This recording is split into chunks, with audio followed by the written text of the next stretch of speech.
Also this evening, Tina Packer, founding artistic director of Shakespeare and Company. Where did Shakespeare's art of rhetoric, this verse that he used to persuade people, to influence people on stage in the world, where did it go after it left, you know, after it went down in England? And the answer about where it went is to America. It went into our documents, the Declaration of Independence, the Constitution, Martin Luther King. This is where the art of rhetoric went. And Gettysburg is the pure art of rhetoric. Sure. It's the way in which you can express something with such depth, such rhythm, such, you know, you're into the atavistic depths of words, if I can put it like that, and it opens up worlds. It opens up everything. And when we're saying we're not going to do Shakespeare in the schools anymore, to me this is a crime.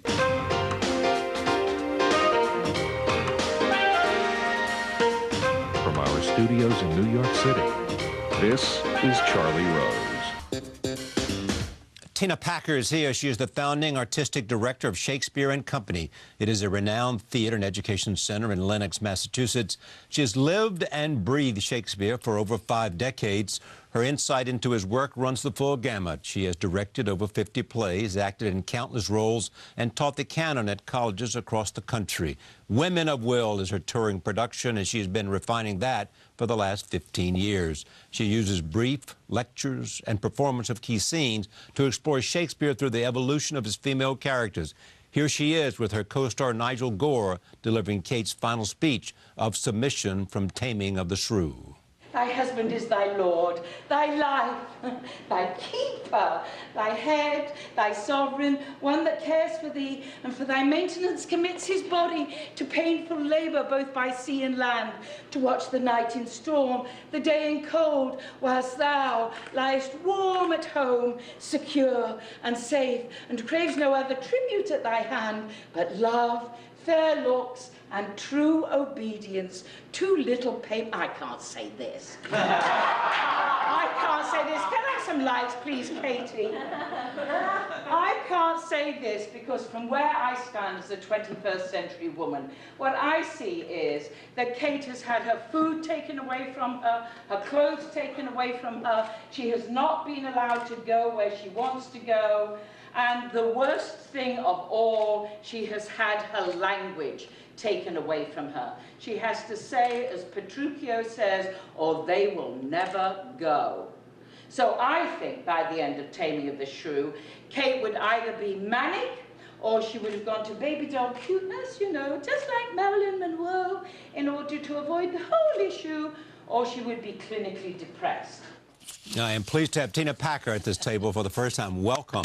Thank you. Yeah. So when did you fall in love with William Shakespeare? Well, I guess at a very early age, because I used to go to Stratford, you know, on school outings and things like that, and I can still to this day remember Barbara Jefford running across the stage and things like that. When I was at the Royal Academy, you know, I was a kind of working class girl from Nottingham, so they didn't think I should be doing Shakespeare, which I thought I should be doing. But I almost, so it was a kind of almost like well, you know, I wasn't the norm for a Shakespeare actor in those days. You know, Albert Finney and Tom Courtenay and co could all do working class accents and do Shakespeare, but the women couldn't. And so it didn't last very long because I went almost immediately to the Royal Shakespeare. But I had to get over the hump of thinking, yes, of course I was a Shakespeare actor. And, you know, my passion lives and I grow with Shakespeare. So once I started doing Shakespeare, I never really wanted to do anybody else. So why did you decide to do what you're doing in terms of Women of Will, to explore Shakespeare through his female character? Well, when I was a young actor, you know, and played some of the female roles, I'd always be in a terrible struggle because my perception of what was going on was not always what the directors, male directors, idea of what was going on. And so I switched to directing so that I could really explore what did I mean. I was getting a bad reputation as an actress, you know, she's so stroppy. Yeah.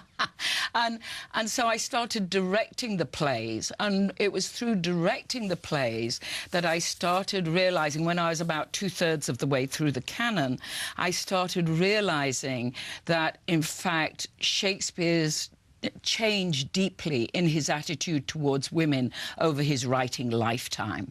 And that, in fact, I felt you could hear Shakespeare's own voice through the women about when he's, well, it's really with Juliet he begins. That's when you really get Shakespeare inside, if I can put it like that, embodying women as opposed to writing about women.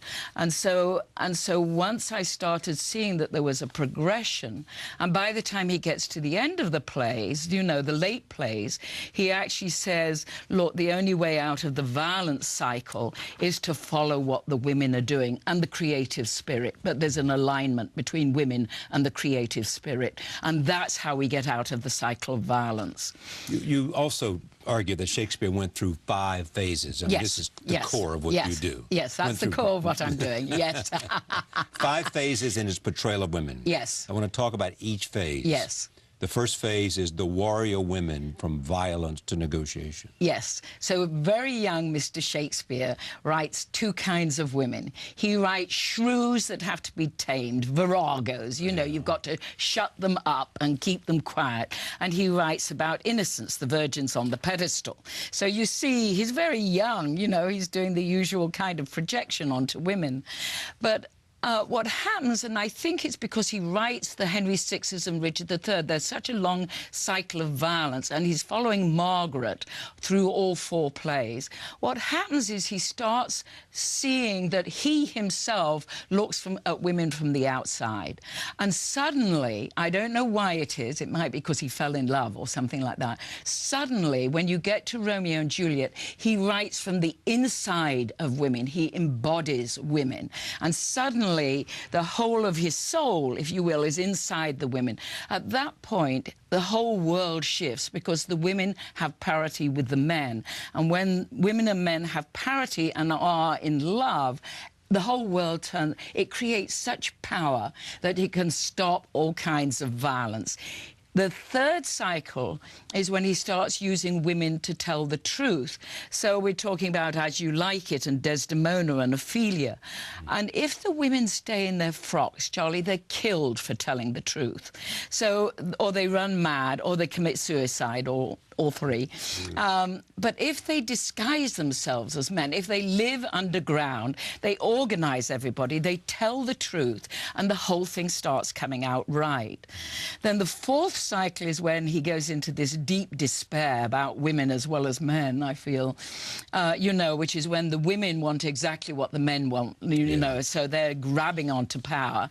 You say this is a period of despair for Shakespeare. Yeah, I think so, because women want the same thing that men want. Yes, and they're not using what their attributes, which are deeply feminine, which are those attributes of relationship and intuition and feeling and thinking about the bigger picture all the time. You know, this is why, in the end, women have got to run the world, Charlie, because we think about the big picture all the time. What does the big picture mean? Well, it means that you're really trying to consider what everybody is thinking and feeling, and aligning it to each other. It's relational all the time. Whereas what happens to the women in this period of despair is that they want the top job, they want the money, they want to be where the action is. And I think, you know, in our modern day, if women just do the same as the men, the world's going to be lost. You know, this is political for me as well as poetical and, you know, philosophical and all that. Really? But if the women just become, you know, versions of men or better versions of men. We're all lost, you know, and that's where Shakespeare gets to. So that fourth section is called Chaos is Come Again. Right. And then the fifth section is called The Maiden Phoenix. The Maiden Phoenix, the daughter redeems the father. Right. And it's about how the young girls, who are mostly brought up in nature, redeem the sins of the father. But there's always got to be creative spirit there. A witch called Paulina, or Ariel, the creative spirit in Tempest, who is actually working at finding a way creatively to bring it forward. And one good man. We have to have one good man standing with the women, and then it works. Well, you also say that Shakespeare focused on the entire story as opposed to the lead motif. Yes. Yes. So, well, what happens in the late plays, he goes to myth time. It's Joseph Campbell time. You know, it's the fairy tale. It's whatever. Because I really think he's trying to say, what is the story I can tell which will actually show the way out of the violence? You know, when he began writing all those Henry VI plays, he was just chronicling what the violence was. By the time we get to the end, he's saying we've got to tell a story on a different level. The veil has got to be lifted, if you will, and we've got to tell the story which will allow humanity to actually find a way through the violence. A little Lady Macbeth. Do you believe that Shakespeare defeminized her? Well, she unsexes herself. Yeah. So, and I think what happens is, you know, she unsexes herself in order to do what she needs to do. You know, she's still got milk in her breasts, for God's sake, you know, so she needs to be what she perceives is, you know, let my knife not see the wound it makes, you know, I don't want to feel it. And so by unsexing herself, she thinks she's going to be her dearest partner in greatness with Macbeth, and actually it divides them, you know, it divides them. And she ceases to have any insight after that, Charlie. She talks in platitudes. What's done is done.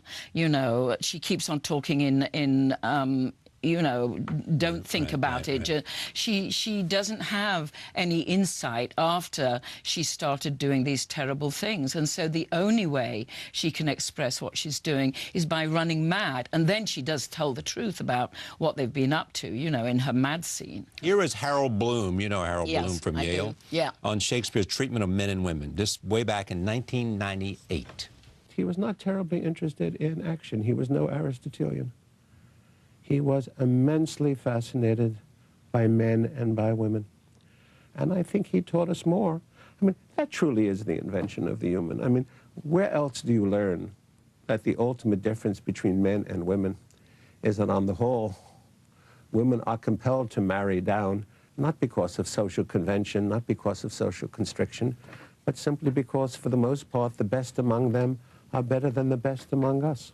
That's hardly a feminist remark on my part. Feminist critics and I do not get along, which is notorious. But Shakespeare is fiercely perceptive, I think, in the inadequacy of men as compared to women. He somehow understood that it takes, that a woman could be at 14 or 15, emotionally and spiritually, and in terms of generosity, fully mature, and that it took men 60 or 70 years, and then all they were really good for was to die. Do you agree with everything Harold said? Not everything, but actually I do agree with him about the invention of the human. I really do. I mean, because that's what I know has happened to me. I know has happened to me. That I have become more human through doing Shakespeare's plays. In other words, I've discovered who I am through doing the plays, and things I didn't know about myself before. What did you discover about yourself? Well, that I could be extremely violent for a kick-off, and that I could get... Violent? Violent, yes, yes. When was the last act of violence you committed? Last night on stage.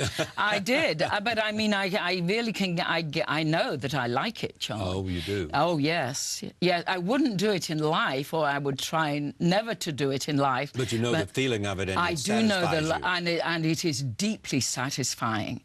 Deeply satisfying. Why? Because it's like Control, the adrenaline. power. Yes, it's the power.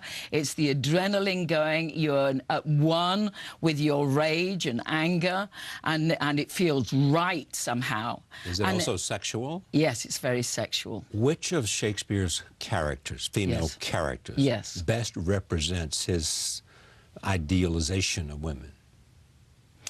Well, I think the most honest one is Rosalind in a way, because she tries out almost every emotion under God's earth, and she's always exploring, and always kind of. But I would say Paulina in Winter's Tale is probably the woman he admires the most. That she's so honest, and she's so brave, and she's very creative, and she's going to go for it, and she's a kind of mother-lover figure. People who want to hear and see all the things we've been talking about, Women of Will, where would they go?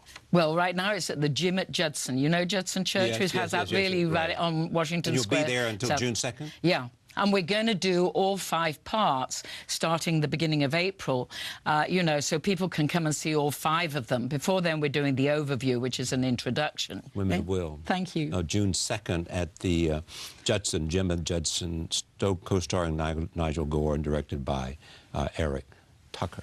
Thank you. Back in a moment. Stay with us.